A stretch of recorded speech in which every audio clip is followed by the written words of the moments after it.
नमस्कार दोस्तों, दूरस्थ एवं मुक्त शिक्षा और संस्कृति की आवाज ये है उत्तराखंड मुक्त विश्वविद्यालय का सामुदायिक रेडियो हेलो हल्द्वानी 91.2 मेगाहर्ट्ज की फ्रीक्वेंसी पर आप इसे सुन पाते हैं। दोस्तों, आज हमारे स्टूडियो में दो खास मेहमान बैठे हैं जो कि पत्रकारिता जगत के एक तरह से हस्तियां हैं और आज रेडियो में हमारे साथ यहाँ पर मौजूद हैं। कहते हैं कि जो दौर है मीडिया का, ये कन्वर्जेंस का दौर है, ये एक दूसरे में मर्ज होने का दौर है। तो हम देखते हैं कि अखबार टीवी में मर्ज है, कई बार सोशल मीडिया की खबरें हम रेडियो में देखते हैं, तो सारे माध्यम एक दूसरे में मर्ज हैं, एक दूसरे की खबरें देते हैं। तो खुद आप दोनों पत्रकार हैं और हमारे साथ आज मौजूद हैं। मध्य हिमालय करके एक बहुत अच्छी पत्रिका निकला करती थी, अभी भी अनियमितकालीन निकल रही है। उसके संपादक इस वक्त हमारे साथ मौजूद हैं दिनेश जोशी, जो कि पिथौरागढ़ से हैं और हिमालयन स्टडी सेंटर करके एक संस्था वहां पर चलाते हैं जो कि कम्युनिटी एम्पावरमेंट को लेकर बहुत अरसे से काम कर रही है। दिनेश जी, आपका बहुत बहुत स्वागत है हमारे इस रेडियो में। धन्यवाद। हेलो हल्द्वानी के सभी श्रोताओं को मेरा नमस्कार जी। तो हम दिनेश जी आपसे बात करेंगे कि जो पत्रिकाएं लगभग जो विलुप्त होती हमको दिख रही हैं, एक दौर में बहुत हुआ करती थी, एक चस्का होता था, हर जगह पे टेबल पे हमें पत्रिकाएं दिख जाया करती थी, लेकिन आज मोबाइल से ही फुर्सत नहीं है लोगों को। तो क्या संकट है पत्रिकाओं पर, उस पर हम बात करेंगे आपसे। और हमारे साथ मौजूद हैं, मेरे ठीक सामने बैठे हैं, नेशनलिस्ट यूनियन ऑफ जर्नलिस्ट है NUJ, उसके अध्यक्ष हैं सुरेश पाठक जी।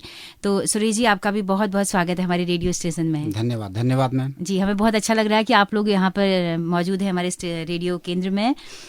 सुरेश जी, मैं आपसे जानना चाहूंगी कि एक अखबार के आप संपादक भी हैं। मेरा पर्वत प्रेरणा अखबार है, इसी हल्द्वानी से निकलता है। जी पिछले 14 साल से। अच्छा, 14 साल से निकल रहा है। क्या वजहें होती हैं कि पर्वत प्रेरणा जैसे अखबार कई बार बहुत ज़्यादा मेन स्ट्रीम में नहीं आ पाते हैं? हम देखते हैं कि सूचना महानिदेशालय से जो डायरी निकलती है जिसमें सारे अखबारों के नाम होते हैं, हम देखते हैं कि बहुत छोटे छोटे और कई बार अजीबो गरीबो नाम भी होते हैं। उन सब के सामने किस तरह का संकट आप देखते हैं? मेन स्ट्रीम मीडिया सब कुछ ले जा लेता है, एक तरह से विज्ञापन भी, खबरें भी, वाहवाही भी। छोटे अखबारों के लिए क्या संकट है आज? बिल्कुल आपने सही पूछा मैडम। आज से एक दशक पहले अगर हम बात करें, उस समय की छोटे छोटे लघु मध्यम समाचार पत्रों की बात करें, तो उस दौर में क्या था कि बहुत संख्या कम थी और पिछले इधर 10-12 साल से जो है तमाम हर आदमी पत्रकार बनना चाहता है। हर आदमी टाइटल लेके अपनी पत्रिका निकालना, साप्ताहिक पाक्षिक निकालना शुरू कर लेता है। उसका उससे कोई सरोकार हो या न हो, विषय दूसरा है, परंतु वो एक टाइटल लेने के बाद उसका संपादक बन जाता है, तो जाहिर सी बात है सूचना विभाग को भी उसका नाम रखना ही पड़ता है अपनी लिस्ट में। और लेकिन इसी तरह जो संकट का दौर आ रहा है छोटे समाचार पत्रों के लिए, गवर्नमेंट को भी पता है कि कितने अखबार नियमित छपते हैं, कितने नहीं छपते हैं। मैं अगर एक छोटी सी बात आपको बताऊं तो आज से 2017-18 में मैं सूचीबद्ध समिति होती है, उत्तराखंड प्रिंट मीडिया समिति होती है हमारी एक मान्यता की, उसमें भी मैं मेंबर रहा हूँ NUJ की ओर से। तो उस समय मैंने देखा था कि पूरे प्रदेश में 1700-1800 अखबार निकलते हैं, जिसमें दैनिक, साप्ताहिक और मासिक तमाम और त्रैमासिक पत्रिकाएं भी थी। तो कईयों के ऐसे हमने देखे कि जिनका धंधा दूसरा है, पत्रकारिता से कोई सरोकार नहीं है, उन लोगों भी उसमें प्रकाशन दिखाई दिए मुझे। तो ये तमाम चीज़ें हैं। कहते हैं कि गेहूं के संग घुन भी पीस जाते हैं वाली बात है। अगर कुछ अच्छे लोग हैं, कुछ अच्छे लोग निकाल भी रहे हैं, तो कुछ ऐसे भी लोग हैं जो खाली नाम मात्र छापते हैं और अपना नाम रखते हैं इसमें। तो ये संकट वाकई दुखद है, आने वाले समय में और बढ़ते जा रहे हैं। तो सरकार अगर इसमें ठोस कदम नहीं उठाएगी, इन पर कोई मापदंड नहीं रखेगी और प्रकाशकों और संपादकों और प्रिंट जो लेखक हैं या जो पत्रकार हैं उनके लिए कोई मापदंड नहीं बनाएगी, तो निश्चित एक दिन इसकी गुणवत्ता और धीरे धीरे कम होते जाएगी। जी। अभी हम बहुत सी बातें करेंगे, यूनियन के बारे में भी करेंगे। तो सबसे पहले दिनेश जी के पास आना चाहती हूँ। दिनेश जी, मध्य हिमालय जैसी पत्रिका आप निकालते थे, कुछ उसके शुरुआती समय का कुछ बताएं कि कितने अंक आप उसके निकाल पाए और वो कैसा एक स्वर्णिम दौर होता था जब आपने उसकी शुरुआत की होगी। हमने लगभग 9 साल तक ये पत्रिका रेगुलर चलाई और काफ़ी अच्छा इसका सर्कुलेशन भी था। जी, शुरुआत कब हुई इसकी? शुरुआत 2000 में हुई थी, उत्तराखंड राज्य के गठन के साथ साथ ही हुई थी। जी। और इसकी शुरुआत भी बड़े एक घटनाक्रम के साथ हुई। एक सहयोग कांड करके सुना होगा आपने, अल्मोड़े में एक संस्था के खिलाफ एक बहुत बड़ा सामाजिक आंदोलन हो गया था। बिल्कुल। वो एड्स को लेके था। सहयोग संस्था के जो संचालक थे वो मेडिकल डॉक्टर थे, तो उन्होंने एड्स को लेके एक रिपोर्ट प्रकाशित की थी और कुछ सच्ची घटनाएं उनके हिसाब से उसमें प्रकाशित की थी। लेकिन कुछ सामाजिक लोगों को ऐसा लगा कि इन्होंने उत्तराखंड की संस्कृति को खराब कर दिया, उत्तराखंड में कहाँ एड्स है। तो उसी बात को लेकर उन्होंने बड़ा आंदोलन कर दिया और उस आंदोलन की वजह से उत्तराखंड की तमाम स्वैच्छिक जो संस्थाएं हैं उनको एक सेटबैक भी लगा। तो लोगों में गलत मैसेज गया कि संस्थाएं जो है ऐसा उल जलूल छापती है। लेकिन कुछ दिन बाद फिर अचानक ये हुआ कि एक हमारे गणेश पाठक जो आजकल जो राष्ट्रीय सहारा के यहाँ पर ब्यूरो हेड है, वो एक केस लेके आए कि भाई साहब एक चुचेर गांव है बागेश्वर में, वहाँ पर 2 बंदों को एड्स हो गया था, बम्बई से आए थे और वो गांव वालों ने उनको सोशल बाइकाट करके गोठ में डाल दिया, जानवरों के गोठ पे, और उनको अब कोई बात नहीं कर रहा है ना उनको कोई इलाज मिल रहा है। तो फोटो उनके पास था उसका। तो मुझे लगा यार देखो, एक तरफ एड्स को नहीं है करके इन्होंने तमाम हंगामा काटा था, इधर एड्स के धन वो आ गया। तो मैं कह एक हमने तब हमारे पास मध्य हिमालय का रजिस्ट्रेशन टाइटल वगैरह आ चुका था और हम शुरू करने की सोच ही रहे थे। तो हमने पाठक जी कहा है, पाठक जी ऐसा करते हैं, इसी से शुरू करते हैं, ये एक बड़ा मुद्दा है। एड्स पर हमने विशेषांक के तौर पर पहला अंक इसका निकाला। और उस अंक को हमने तमाम आंदोलनकारियों के बीच में बांटा कि जो कह रहे नहीं है, और तमाम सारे केसेस सामने आए। उससे सारे लोगों की जिज्ञासा बनी, भाई ये ठीक काम किया इन्होंने। उसके बाद धीरे धीरे हम यहाँ के शिक्षा के, साहित्य के, संस्कृति के, राजनीति के तमाम सारे मुद्दों को लेके, संस्कृति के मुद्दों को लेके मध्य हिमालय को हम लोगों ने नियमित रूप से, उस वक्त संस्था का इसका पत्रिका का जो प्रसार था वो 10,000 अंक से था। और मासिक पत्रिका थी, दिल्ली से हम छापते थे उसको, साउथ एक्स में उसकी प्रेस थी। और काफ़ी अच्छे तरीके से लोगों ने तो यहाँ तक कहना शुरू कर दिया था कि ये उत्तर भारत क्षेत्र की इंडिया टुडे है। उस वक्त काफ़ी अच्छी लोकप्रियता हमको मिली और हमने भी काफ़ी उसमें कई बार बहुत तीखा भी लिखा और बड़ी विश्लेषणात्मक जो है उसमें चीज़ें आई उसकी लोग। लेकिन सडन जब 9-10 साल तक रेगुलर चलाते चलाते, चूँकि ऐसा होता है कि थोड़ा बहुत सपोर्ट की आवश्यकता तो होती है, सरकारी सहयोग की आवश्यकता भी होती है। हमारी सरकार में आज भी जो है कोई पॉलिसी नहीं है।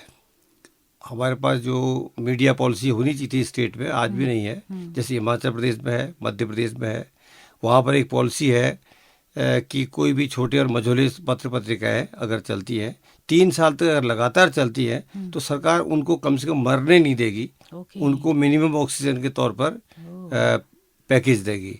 यहाँ नहीं है वो पॉलिसी। हिमाचल और मध्य प्रदेश में आपने उनमें है, और हमने भी काफ़ी प्रयास किया था कि हमारे यहाँ भी ये पॉलिसी बने।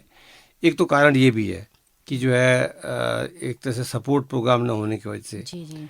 तो विज्ञापन रेगुलर नहीं मिलते हैं? विज्ञापन रेगुलर नहीं मिलते। वैसे हमारे तो पत्रिका को तब मिलने लग गए थे कि हमने जो कंपनियों के गेल, सेल, इस तरह की कंपनियों से विज्ञापन के लिए टाई अप कर दिया था।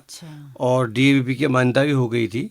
लेकिन फिर भी जो जिस स्तर का खर्चा होता है, जिस तरह का उसमें काम होता है, उस हिसाब से सपोर्ट जो है नहीं मिला। दूसरा सपोर्ट का हमारी टीम में भी थोड़ा मैनेजमेंट में उतना वो नहीं आया। जी। तो अभी अनियमित कालीन ये पत्रिका निकलती है? अभी अनियमित हो रही है, लेकिन अभी कोरोना काल में भी थोड़ा अनियमित हो गई थी। जी। अब हमारा प्रयास ये है कि अभी साल भर के अंदर अंदर इसको हम फिर से पुराने तरीके से इसको चलाएंगे, पुनर्जीवित करेंगे। जी। इस तरह की योजना बनी है। जी दिनेश जी, बहुत अच्छी बात आपने बताई, अपने समय के अनुभव भी आपने साझा किए जो बहुत कीमती हैं हमारे तमाम श्रोताओं के लिए, हम सब के लिए। हिमालयन स्टडी सेंटर के बारे में अभी हम बात करेंगे, तो सबसे पहले हम सुरेश जी के पास में आते हैं। Suresh ji, nationalist union of journalist NUJ के आप अध्यक्ष हैं। कितना समय से ये यूनियन चल रही है? क्या क्या मुद्दे हैं आज के दौर में पत्रकारों के जिनको आप उठाते हैं? ये nationalist union of journalist Uttarakhand जो है मैडम 2012 से शुरू हुई थी। हरिद्वार में हमारे इसके संस्थापक अध्यक्ष, तत्कालीन अध्यक्ष त्रिलोकचंद भट्ट जी द्वारा इसकी स्थापना की गई थी। पिछले 9 साल से उत्तराखंड में हमारी यूनियन काम कर रही है। आज 250 से अधिक, लगभग 250 से अधिक है ही, 260 के आसपास हमारे सदस्य हैं पूरे उत्तराखंड में। उसमें दैनिक और साप्ताहिक, मासिक सभी समाचार पत्रों से और चैनलों से जुड़े हुए लोग हैं। हमारा एक मोटो है, हम चाहते हैं कि उत्तराखंड में पत्रकार कोई भी हो, चाहे वो अन्य संगठन भी काम कर रहे हैं, उनके अंदर भी पत्रकार हैं, अन्य संगठनों में भी हैं, लेकिन NUJ उत्तराखंड सभी पत्रकारों को एक साथ लेके चलती है। उनकी समस्याओं को हल करने का प्रयास करती है, एकजुट होती है। कई बार हमने किए भी हैं, अन्य पत्रकारों, अन्य संगठनों से जुड़े हुए पत्रकारों की समस्याएं भी दूर की हैं। अच्छा। उनके लिए संघर्ष की भी किया है, लड़ा है। तो हमारा जो NUJ उत्तराखंड है, ये हमारा जो मकसद है कि सारे पत्रकारों को उनकी सुविधाएं मिले, उनकी व्यवस्था ठीक हो। उन जो संघर्ष कर रहे हैं पत्रकार, जो छोटे प्रकाशक हैं, जो जेन्यून हैं, वास्तविक पत्रकार हैं, उनके मुद्दे हम हल करें। इसी बात को लेके हमने पिछले 9 साल से जारी रखा है अपना कार्यक्रम। अभी हमारी जो ये संगठन है केवल स्टेट लेवल पर रजिस्टर्ड है, ट्रेड यूनियन में। ओके, तो अभी क्या क्या हैं, कौन कौन लोग हैं इस कमेटी में, इसके इस अध्यक्ष वगैरह? कमेटी में हमारे संस्थापक सदस्य त्रिलोकचंद भट्ट जी हरिद्वार से हैं, देहरादून से हमारे महामंत्री अरुण मोगा जी हैं, और अल्मोड़ा से डॉक्टर मदन मोहन पाठक जी हैं, पिथौरागढ़ से आप डॉक्टर साहब डॉक्टर दिनेश जोशी जी हैं प्रदेश कार्यकारिणी में, और भी तमाम लोग हैं हरिद्वार, देहरादून, काशीपुर, उधम सिंह नगर और चंपावत, बागेश्वर, सभी जगह लगभग, चमोली, रुद्रप्रयाग से भी कुछ लोग, गैरसैंण से भी जुड़े हुए हैं। जी। तो हम लोग ये चाहते हैं कि मीडिया क्षेत्र में ठीक से काम हो, सरकार हमारे हकूकों का ध्यान रखे। नहीं तो आज के दिन क्या होता है, एक और हम अपनी व्यवस्थाओं की लड़ाई लड़ रहे होते हैं, एक और दूसरी तरफ हम समाज की सेवा करने की सोचते हैं। तो ये तमाम कठिन बात है। बिल्कुल, जब खुद का पेट भरेगा, थोड़ी सुरक्षा होगी, तभी हम समाज के लिए आवाज उठा पाएंगे। बिल्कुल मैडम जी। अभी की पॉइंट की अगर बात करें तो क्या क्या इश्यूज होंगे, अगर छोटे, अगर 5 पॉइंट की अगर हम बात करें, पत्रकारों के क्या मुद्दे हैं? 5 मुद्दे आप क्या मेन स्ट्रीम मीडिया के जर्नलिस्ट के मुद्दे भी उठाते हैं क्या? जैसे अभी कोरोना काल में कई लोगों को निकाल दिया गया जी, तो क्या ये मुद्दा आपके उसमें आपने सही पूछा। इससे पहले भी मजीठिया जो कानून वाली जो बात हुई थी, तो काफ़ी पहले से मांग करते आए हैं। इसमें जो पूंजीवाद, जो बड़े घराने हैं मीडिया के, वो लोग भी नहीं चाहते हैं कि ये लागू हो, और ये हुआ भी नहीं। बहुत पहले से मांग होती आई है। कोरोना के बाद देखा गया है कि जो तमाम अच्छे मीडियाओं से भी हटाए गए हमारे पत्रकार, बहुत लोग हटा दिए गए हैं, या उनको आधी वेतन पे काम कराया जा रहा है, ऐसा हमारे संज्ञान में है। तो हम तो मांग करेंगे कि सरकार से, जैसे कि अभी हमारे साथ में डॉक्टर साहब ने भी कहा था कि हिमाचल और मध्य प्रदेश की तर्ज पर एक ऑक्सीजन पैकेज सभी छोटे अखबारों को या पत्रकारों को मिलनी चाहिए।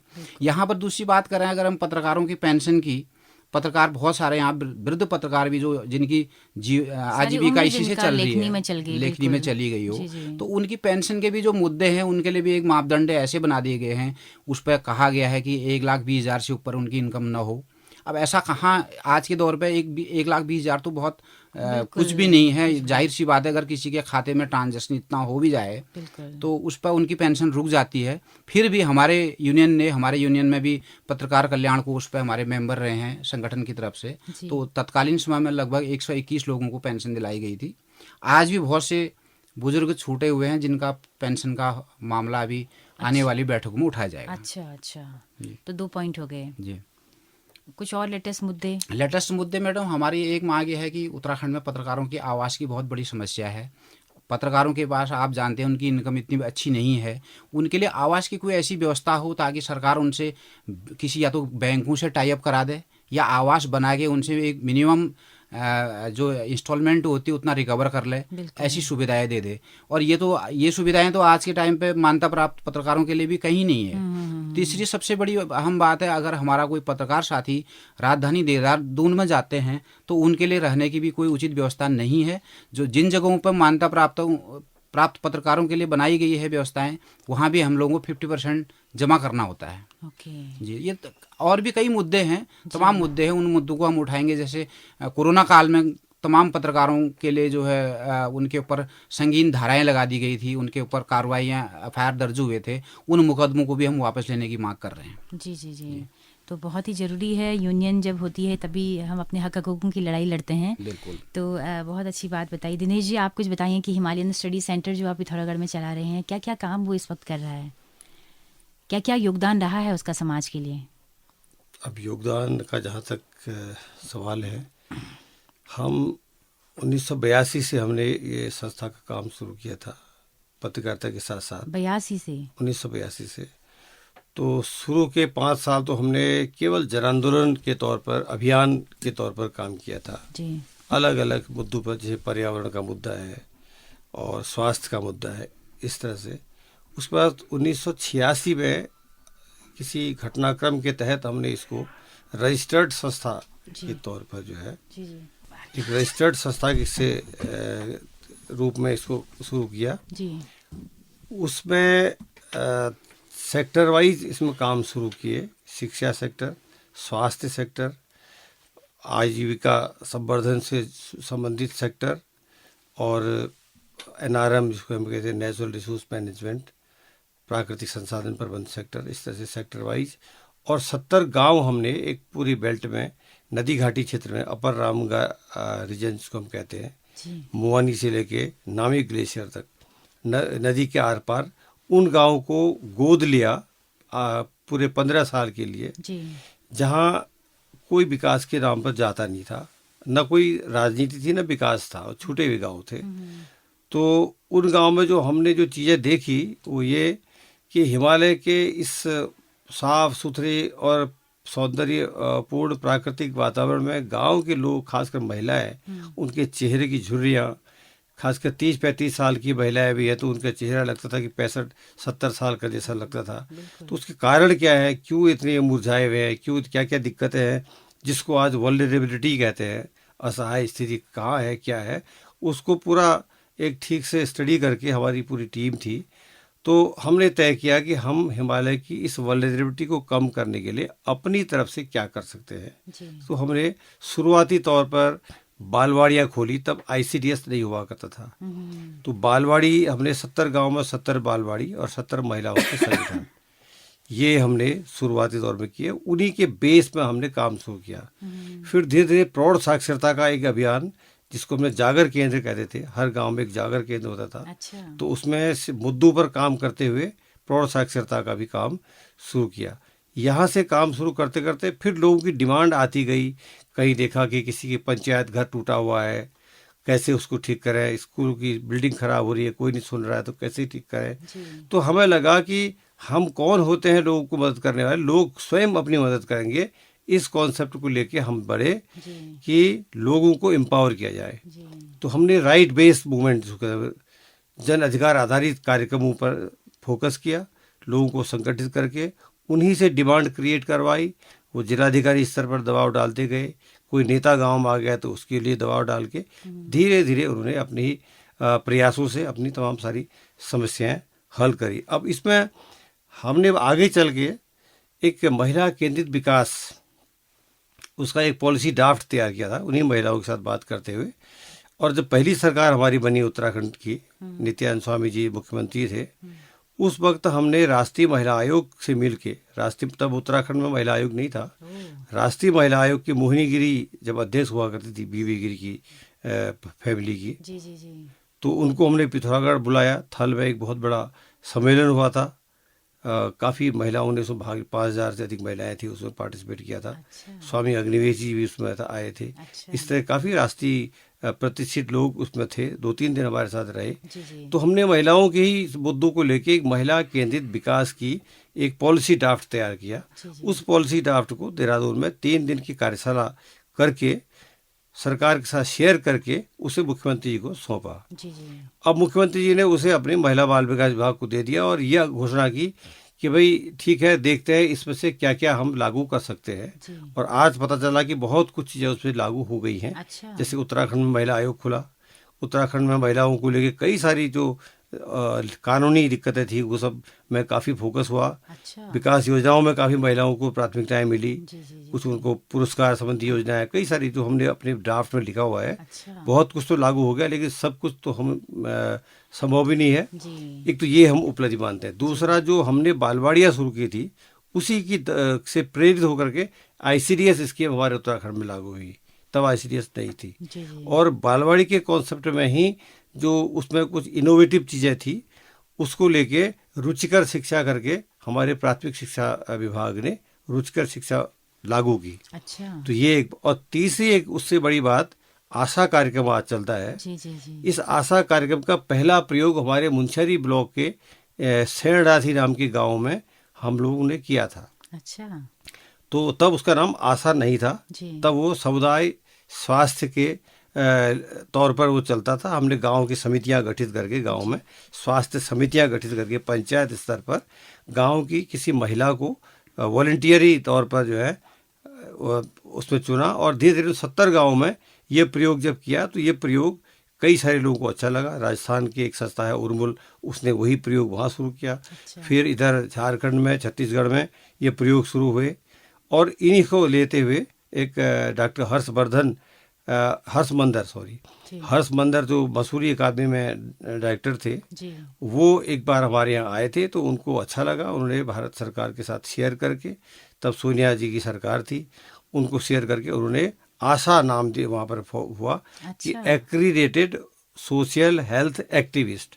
हम चूंकि सोशल हेल्थ पर काम कर रहे थे, तो उन्होंने एक्रीडेटेड सोशल हेल्थ एक्टिविस्ट नाम से आशा कार्यक्रम शुरू किया। थीम पूरी वही थी। तो हम ये मानते हैं कि वो हमारी एक बहुत बड़ी उपलब्धि। आज आशा कार्यक्रम पूरे देश में जोर शोर से, खासकर कोरोना काल में तो आशाओं का बहुत बड़ा रोल है। एक और महत्वपूर्ण बात जो जरूरी है, हम सब बताते हैं कि self reliant cooperative act Uttarakhand में भी चल रहा है। स्वायत्त सहकारिता, पहले स्वायत्त सहकारिता यहाँ नहीं थी, केवल सहकारिता थी, कोऑपरेटिव डिपार्टमेंट। और कोऑपरेटिव एक तरह से सरकारी तर्ज पर, राजनीतिक तर्ज पर ही चलती थी, उसका विकास में बहुत ज़्यादा भूमिका नहीं थी।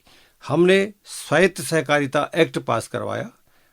हमारे साथ कुछ बाहर के कैनेडियन सीडा के कुछ लोग थे जो हमको मदद भी करते थे, और उनके प्रभाव से भी सरकार हमारे साथ जुड़ी, और स्वायत्त सहकारिता एक्ट उत्तराखंड में लागू हुआ।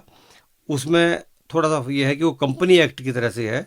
स्वायत्त सहकारिता के अंतर्गत जो भी हम गतिविधियां करते हैं तो वो लाभकारी भी हो सकती है, क्योंकि स्वैच्छिक संस्थाओं में जो काम करते हैं वो अलाभकारी माना जाता है, नॉन प्रॉफिट ऑर्गेनाइजेशन। वो प्रॉफिट मेकिंग है। आज बहुत से लोग सेल्फ लैंड एक्ट के अंतर्गत रजिस्टर्ड करा के आजीवन अपने आजीविका संवर्धन का काम कर रहे हैं। और उसी कॉन्सेप्ट को लेके हमारे उत्तराखंड आजीविका परियोजनाएं, 2 तरह की परियोजनाएं उत्तराखंड में चल रही हैं, उसका बेस भी वो है। तो इस तरह के कुछ पॉलिसी इन्फ्लुएंस के काम हमारे प्रैक्टिकली करने से हुए, और उसकी शुरुआत हमने जो है लोगों के बीच जा करके उनको संगठित करके 2 तरह के काम के, सर्विस डिलीवरी का काम भी किया, छोटे मोटे जो गैप भरने वाले काम जो होते हैं, और प्रेशर बिल्ड करने का काम भी किया। उससे जितने हमारे स्थानीय राजनीतिक लोग हैं, खासकर हमारे भगत दा जो अब गवर्नर बन गए हैं, या इस तरह के सारे लोग हमारे साथ बराबर जुड़ते थे। हरीश रावत जी अक्सर हमारे प्रोग्राम में आते थे। तो जब जब भी इनको मौका मिला मुख्यमंत्री वगैरह बनने का, तो उनको ध्यान रहा कि भाई ये लोग कुछ कर रहे हैं, तो वो चीज तो इसी तरह की मुझे लगता है कि समय थोड़ा बदला है। अब इतना ज्यादा इस तरह के लोगों की राय मशवरे को उतना तवज्जो नहीं दी जा रही है। बिल्कुल सही कह रही हैं आप। तो दिनेश जी, बहुत ही अच्छी बातें आपने बताई। अपने पूरे जो काम आपका था उस पर इम्प्लीमेंट भी हुआ, ये बहुत बड़ी बात है। और खासकर महिलाओं को लेकर आपने बहुत सारे निर्णय आपने लिए हैं, बहुत सारे कमेटी आपकी बात सुनी गई है। तो इस पर मैं चाहती हूँ कि कभी विस्तार से भी हम बात करेंगे। और आप सुरेश पाठक जी के पास आना चाहती हूँ। आपसे ये भी मुझे कहना है कि समुदाय को लेकर आपने बहुत काम किया है, तो सामुदायिक रेडियो को लेकर आपकी क्या धारणा है और क्या समझ है अभी तक? तो क्या आप कोई शुरुआत करना चाह रहे हैं अपने इलाके में, कोई सामुदायिक रेडियो?